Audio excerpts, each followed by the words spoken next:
আমাদের রব একজন হইলে ভালো না বেশি হইলে ভালো? কথা বুঝতেছেন?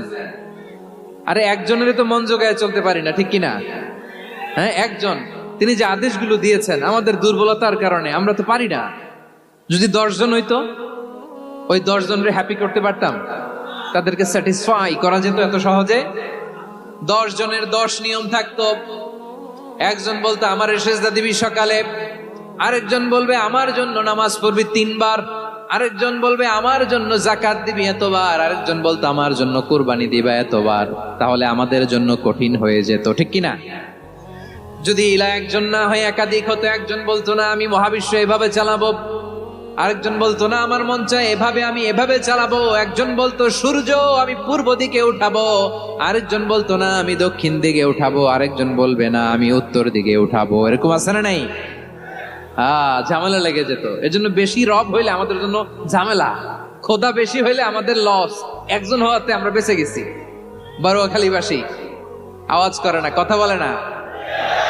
রব খোদা একজন হওয়াতে আমাদের সুবিধা হয়েছে না? এজন্য আল্লাহ বলেন লা ইলাহা ইল্লাহু, তিনি ছাড়া তোমাদের কোনো ইলাহ নাই, তিনি একজন। লা ইলাহা ইল্লাহু আলিমুল গায়বি ওয়াশ শাহাদা, তিনি প্রকাশ্যেরও মালিক অপ্রকাশ্যেরও মালিক। তিনি যেটা ওপেন এটাও জানেন, যেটা গোপন সিক্রেট ওইটাও জানেন।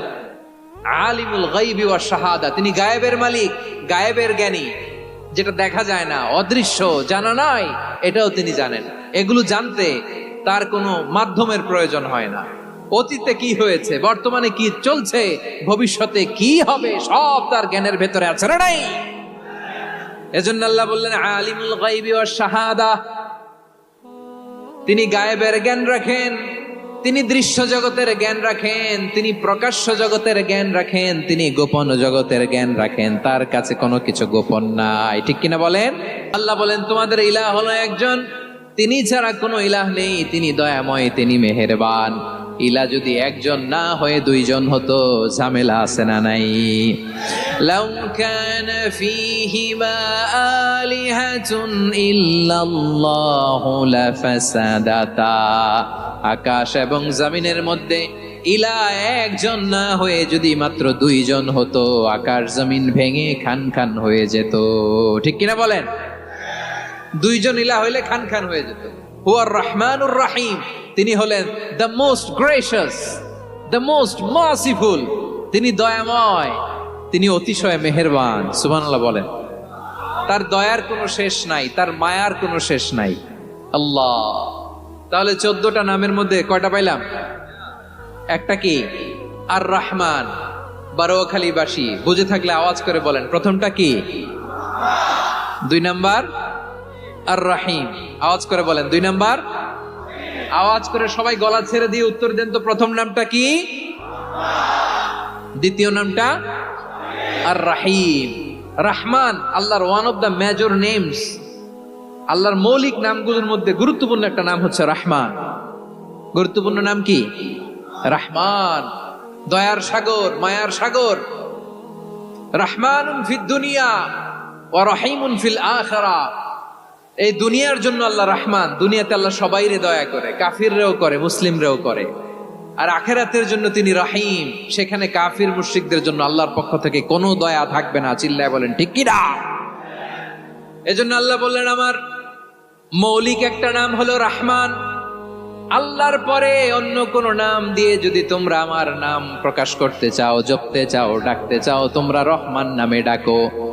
রব্বুল আলামিন ইরশাদ করেন কুলিদুল্লাহ আউইদুর রহমান আইয়াম্মা তাদউ ফালাহুল আসমাউল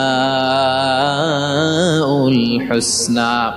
আমাকে আল্লাহ নামে ডাকো, কিংবা আমি আল্লাহকে রহমান নামে ডাকো, যে নামেই ডাকো না কেন আমার আছে অনেকগুলো সুন্দর সুন্দর নাম। যে নামেই ডাকো আমি শুনি, ডাকলেই আমি সাড়া দেই।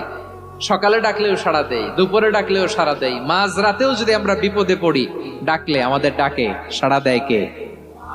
সবাই বলুন তো, সাড়া দেয় কে?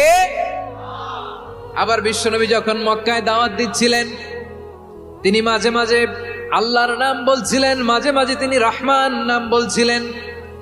যখন তিনি বললেন ওয়াইদা قيل لهم اسجدوا للرحمن قالوا وما الرحمن। বিশ্বনবী মক্কায় যখন মক্কার কাফিরদেরকে কুরাইশদেরকে বলল তোমরা রহমানকে সিজদা দাও, রহমানের ইবাদত করো, রহমানের জন্য সিজদায় লুটিয়ে পড়ো। মক্কাবাসী বলে রহমান আবার কে? রহমান রে তো চিনি না। রহমান কে? আল্লাহ চিনি, রহমান চিনি না। মক্কাবাসী কি বলে? কারে চিনে? আল্লাহরে চিনে। কারে চিনে না? রহমান কে তো চিনি না। রহমান আবার কোত্থেকে আসলো? কে Rahman? Who is this Rahman? যখন তারা বলে রহমান রে চিনি না, আল্লাহর গায়রতে আঘাত লেগেছে। আল্লাহ বলে রহমান রে চিনো না, না তাদেরকে চিনানোর জন্য আল্লাহ ৭৮ আয়াত বিশিষ্ট আর রহমান নামে কোরআনে একটা সূরা নাজিল করেছেন।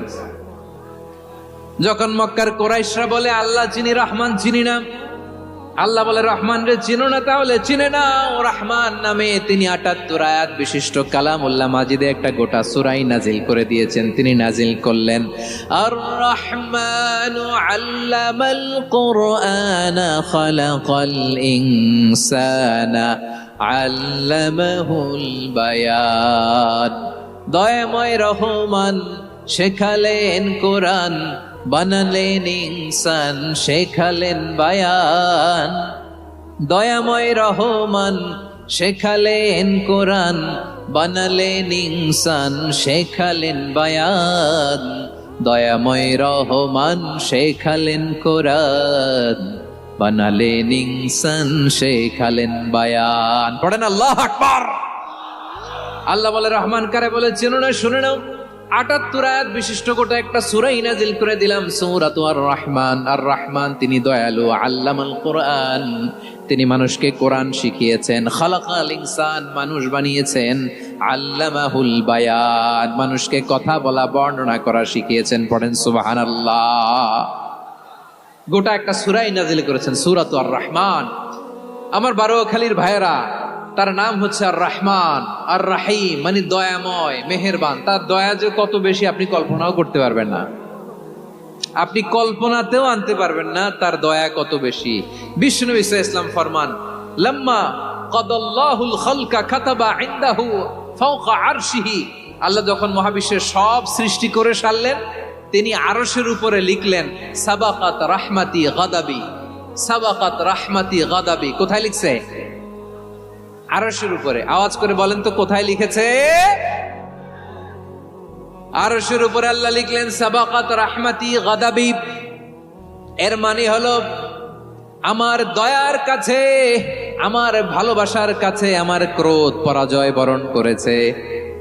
আমার দয়ার কাছে আমার রাগ কিংবা ক্রোধ পরাজয় বরণ করেছে। মানে আমি আল্লাহর দয়া আছে, আবার আমি আল্লাহর ক্রোধ বা রাগ আছে, কিন্তু আমি আল্লাহর রাগের